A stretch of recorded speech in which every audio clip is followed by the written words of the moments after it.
तर गाईज आता जवळपास वाजले किती बघा, 3 वाजून 15 मिनिटं झाले आणि आता मी चाललोय झोपायला. आता जस्ट एक व्हिडिओ अपलोड केली, ती तुम्ही उद्या बघाल, म्हणजे जो पुढच्या वेळेस ब्लॉग येईल. ओके, ही सिरीज चालूच ठेवायची, आपल्याला फुल सपोर्ट पाहिजे. सबस्क्राईब करा नुसतं.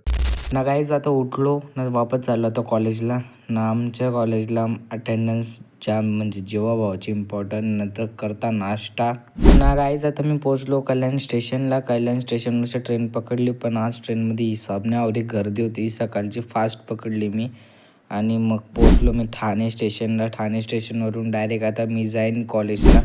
कॉलेजला गेल्या गेल्या समजलं की आज आमचा प्रॅक्टिकल आहे. प्रॅक्टिकलच्या पहिले लेक्चर आहे. लेक्चर अटेंड करायला घेतले. लेक्चरमध्ये कॅमेरा ओपन केले, कोणाला सांगलाच नाही. आणि मग गेलो प्रॅक्टिकल गेला ना. मग निघलो घरी. डायरेक्ट घरी जायला निघलो. ते बोलतात चला कुठं खायला, तर मी बोललो नको, मला लवकर घरी जायचं आहे ना. गाईज घरी चाललो आहे आता मी. ट्रेनचं ट्रॅव्हलिंग केला, सगळ्यांना वापस चाललो घरी.